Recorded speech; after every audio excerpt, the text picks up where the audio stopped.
Hey everyone, we did it. We made it to the final video of the How to Fix Doomfist series. And I gotta say, I never knew it would be this popular. I did not imagine my channel would grow this much this fast because of one series, and I'm very grateful for it. Now, if only the same could be said about my podcast. Nah, just kidding. Some of you are slowly migrating to the podcast, so I'll keep doing it. That's what I kind of started the channel for. And I would love to interview, prominent Overwatch people like Stylos and Samito, but I don't really know how to contact them.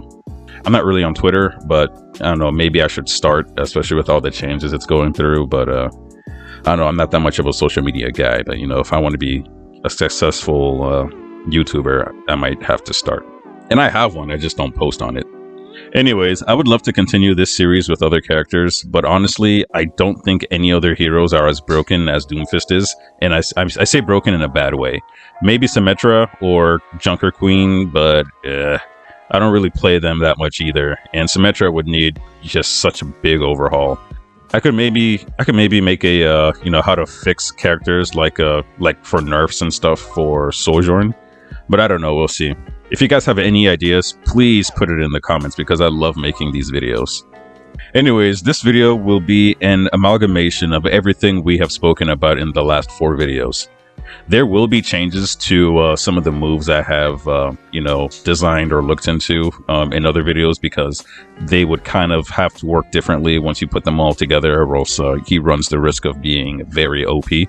And guys, to be honest, all they really need to do is give Doomfist back his exact same kit from Overwatch 1, but with more shield regeneration and health. Maybe decrease his punch damage because, people said that they hated being one-hit KO'd, and increase the ultimate damage, and he would essentially be perfect, but that's not going to happen, and we're going to try to design him with what they gave us, right? We're not just going to invent stuff, but yeah. But anyways, Power Block sucks and is unnecessary, like I said before, and I was actually going to have 2 versions of Doomfists designed in this one video, one with Power Block and one without it.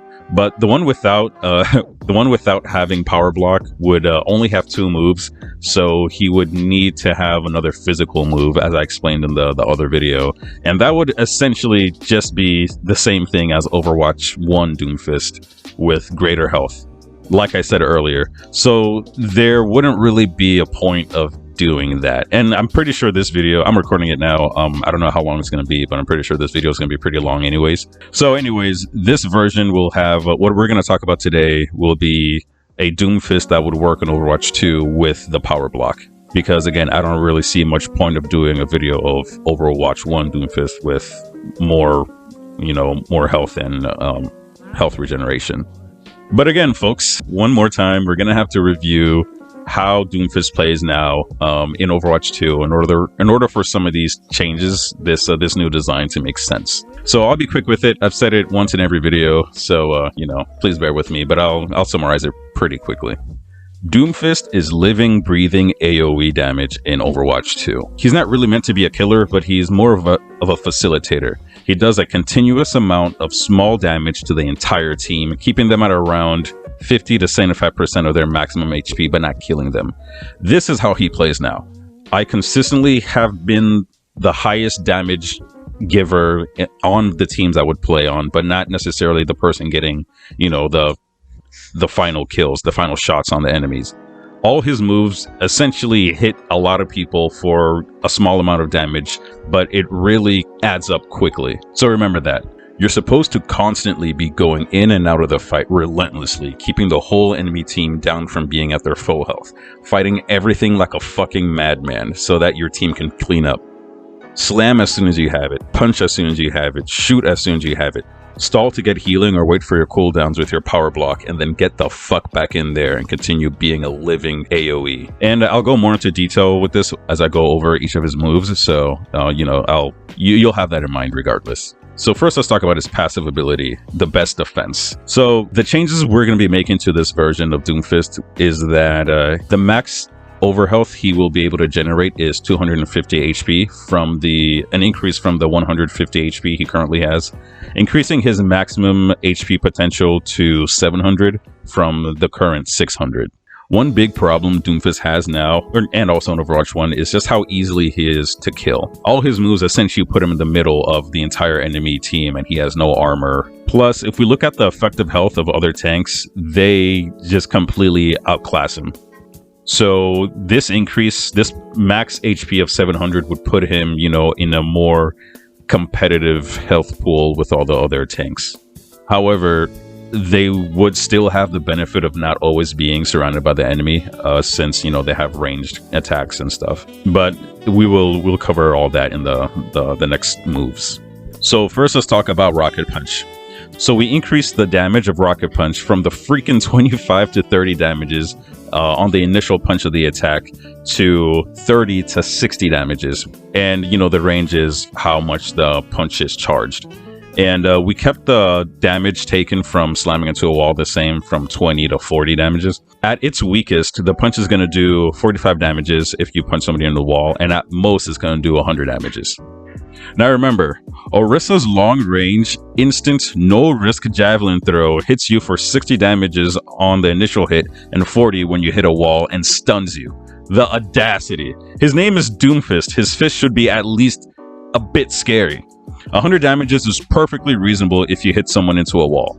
Because again, the reason they nerfed it initially so much was because so many people didn't like taking so much damages from his hit. So that's why they completely nerfed it into the ground. But I think 100 is reasonable, especially if your name is going to be Doomfist. Anyways, he will retain the ability to hit multiple enemies, but only the main person hit will take the full damage.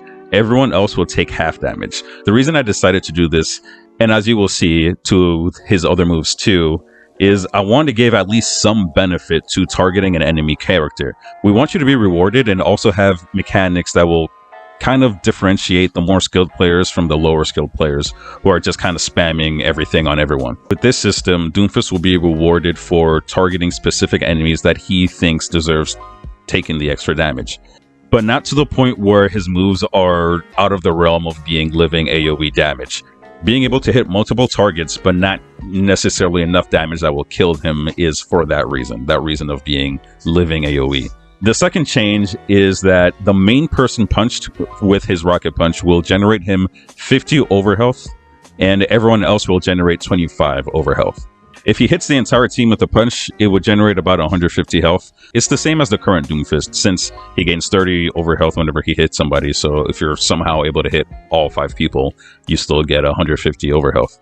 We just kind of shifted the numbers around so it's more useful earlier on to kind of help you survive better. Somebody in the comments said this. It was their idea, and I couldn't find their comments to give them any credit for it. But, if it's you, make a post and I don't know, I'll pin it so you can get the credit for it. Now, one thing I did consider is having the power block effect be part of his Rocket Punch. Essentially, when he would be charging his punch, he would kind of activate power block, so he has the potential of getting his punch into a super punch.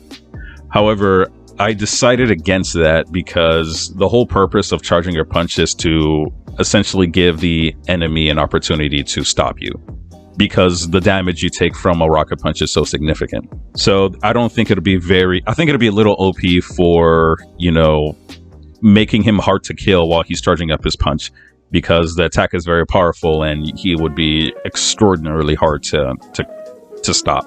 Now with this, let's move to the powered up punch. I felt like I should do the power block before I do the powered up punch, but I decided against that because I think it would be better to have everything about the Rocket Punch together. So for the powered up punch will no longer increase the amount of damage, but would still give you plus 50% speed, distance, knockback. And whenever an enemy gets, punched into a wall, they would still be stunned for half a second to a full second. Due to the more stable damage increase to the Rocket Punch, I no longer believe that it would be necessary to have the punch do more damage when empowered. Especially since the entire reason Doomfist Punch was nerfed to begin with was because so many people hated being, one-hit KO'd. Instead, we'll make it more of a utility. It'll also feel a lot less worse whenever, you have your powered up punch, but you're forced to use it to run away. That way you don't really feel like you missed out on the damage increase. You kind of just more missed out on the utility of it. Plus, the extra distance and, movement speed is also, much better for the escape, right? So I think that's a very fair use for it too. So this next idea wasn't completely my idea. It was actually the idea of Alessandro Catallo in the comments. So here's your credit for that. And now the next thing we'll be changing for Rocket Punch is Doomfist will no longer fall over when his powered up fist collides with a shield bashing Brig or a charging Reinhardt. Brig will be punched out of her shield, and Rein will not be punched out of his charge, but he will still fall down, and Doomfist will just stop without falling down. Kind of like if he hit a wall. This just makes a lot more sense to me. Honestly, it doesn't make any sense that Brig's shield equals Doomfist's punch. However, there is an argument to be made that Reinhardt's charge should also, overpower Doomfist's punch, but that's a different conversation. There would have to be a few redesigns to, I guess, maybe both characters, or maybe an impact scale tier thing implemented in the game. But yeah, maybe I can make a video like that. But yeah, let's now move on to Seismic Slam. So the first thing for Seismic Slam is the cooldown is reduced to 5 from the current 7 seconds. Part of Doomfist's survivability, especially in Overwatch 1, was his evasiveness, that he has a bit of in Overwatch 2, but it's essentially evens out with his power block, which again, I think should be removed, but that would go against the point of this video. Him constantly moving around in Overwatch 1 was the real reason why he survived for so long and was so difficult to kill. This upgrade will allow him to generate more overhealth, all while being harder to hit a bit more often. The second thing that will change is Seismic Slam will now do more damage to enemies closer to him, from 65 damages to the characters that are right below him, all the way down to 35 damages to the characters that are furthest away. The damage should vary depending on how close the enemy is to you when you land. It'll make more sense to me and at least have some form of skill involved so that at least you will get rewarded for actually aiming for a target, and punishes you for kind of just blindly spamming it, hoping to just catch something in the area. Same ideology as the Rocket Punch changes, right? This will also help with his severe lack of damage, but won't make him strong enough to move out of the living AoE role he has adopted in Overwatch 2. The third thing that would change for Seismic Slam is the overhealth generated with Seismic Slam would scale the closer the targets are to you when you land. From 50 to opponents right below him, to 30 from opponents at the far reaches of the area of effect. Just like before, I want to reward aiming. This will also reward aiming for groups. So this means that hitting an entire team would give Doomfist 250 to 150 overhealth, which I think is reasonable considering how easy it is for him to be killed right now. And remember, Ball gains a base 100 when he uses his adaptive shield ability, but 100 HP per enemy around him. That's a gain of 500 HP for an entire team, or 600 if there's a Bob. Doomfist Slam should serve a similar purpose. Because if you think about it, his slam is kind of a mix of Hammond's Pile Driver ability and his adaptive shield. So yeah, I don't think giving him 250 HP is that bad when you consider how incredibly fast he dies right now. And every tank in the game besides him has a very powerful survival ability. He will essentially be able to generate a maximum of 250 HP every 5 seconds, which sounds like a lot, but one, he would need to hit the entire team right below him perfectly. And even if he does that, he's going to be on top of an entire enemy team who can kill him almost immediately. So the average would probably be more like 200 HP every 5 seconds. Again, if he hits everybody. But yeah, if he is hitting that many people, again, he's right in the middle of it. They can easily just take that out in less than a second. I'm going to interrupt this video to remind you to like and subscribe. If 10% of the people who watch my videos were subscribed, I would be able to be a YouTube partner or be an official YouTube channel. So please guys, help me out. So now let's talk about power block. So damage reduction stays at 80% and no CC reduction. I know you guys aren't going to like that, but I'll get into why. The other change is the generated energy can be saved instead of being lost if not fully charged when he puts it up, but is still lost if you die. So because of his increased overshield generation and his reduced Seismic Slam cooldown, I don't think a higher damage reduction is necessary. Neither did I think that the CC immunity would be necessary. The combination of the increased mobility, increased overhealth, and the current power block should be enough. Those are three very useful things that in combination would be very powerful. And a power block is more of a stalling tool for surviving when you don't have other options. Either waiting for your healer to get to you or waiting for your cooldowns to come back so you can escape. Getting the powered up punch really is just an added perk to this move, but not the real purpose of it. However, I think you should be able to store your energy instead of losing it every single time. That's a bit annoying for me. Now, like I suggested in the other video, I did look into giving him a diva-like meter for power block, but again, with his added movement evasiveness and his increased overhealth regeneration and his increased overhealth maximum HP, it might be a bit much to have all this available all the time.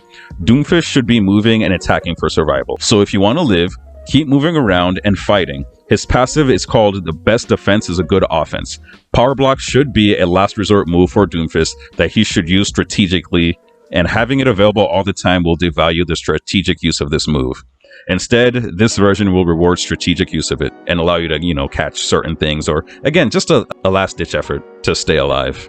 So another thing I had considered for the power block, and this was in my other video, was a prairie type of mechanic to the power block, where if he uses it and in the first 0.1 seconds of the attack, he's able to block a really powerful attack like a like a Farah missile or a Reinhardt swing, he would automatically do his uppercut. Now, that was a pretty cool idea that a lot of you liked, but when I was looking at where to put it, the power block already powers up his fist, and there's some utility there. So I also think I found a better way to insert his uppercut in here that you'll see later on in the video. That'll actually make it a little bit more consistent.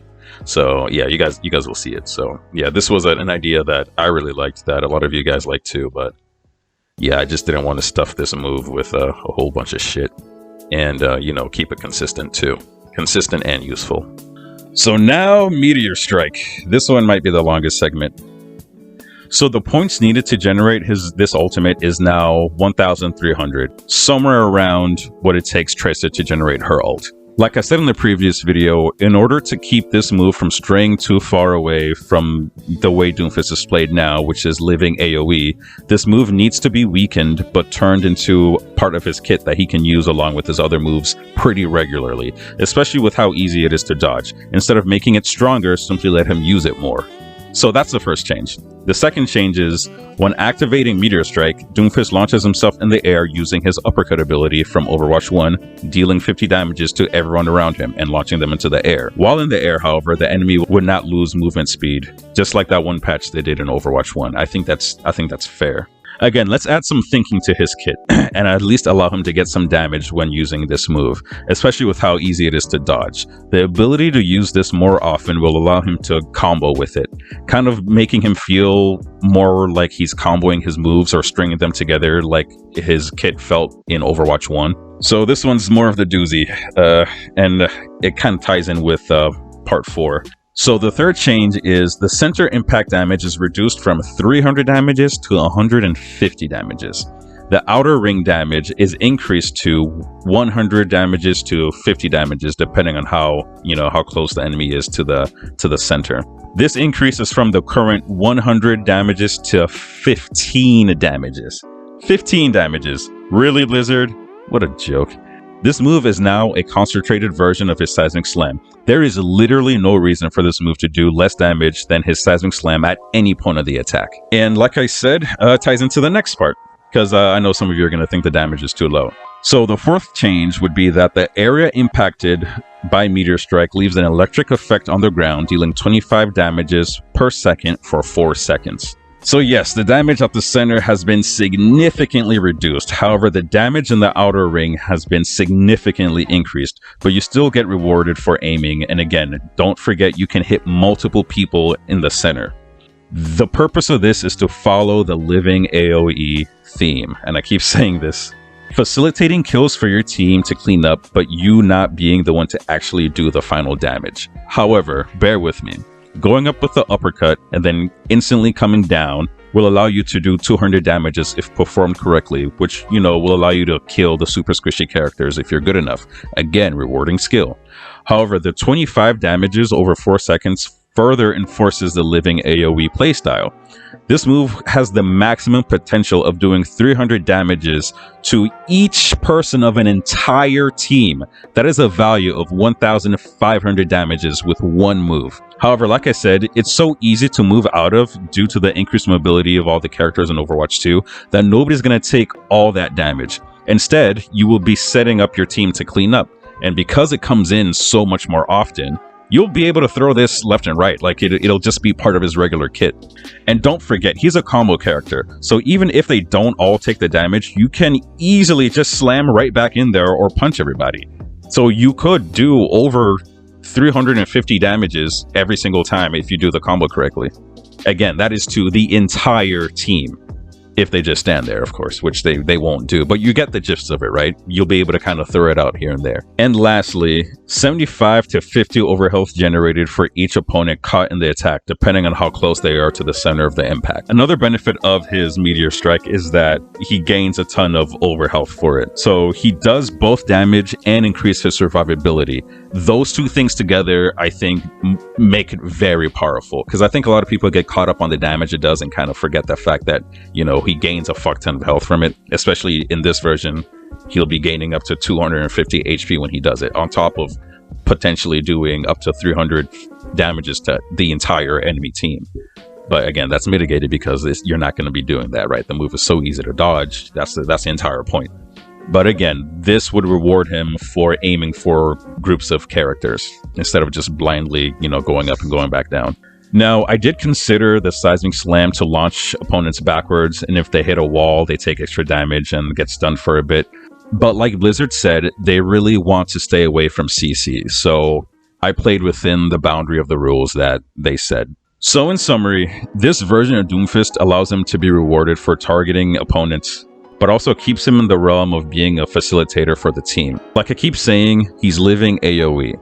The better you play, the more damage you do, and the more health you generate. So there is more purpose to all of his moves. So yeah, that's it. I think everything I said is reasonable enough to, you know, not make him OP. I know many people, when they try to redesign a character, they tend to go a bit overboard and make hits that make them a bit too strong. But I think what we came up with is pretty balanced. So let me know what you think, and please let me know what other characters you think I should do this for. I really think I should do a how to nerf Sojourn video, but we'll see.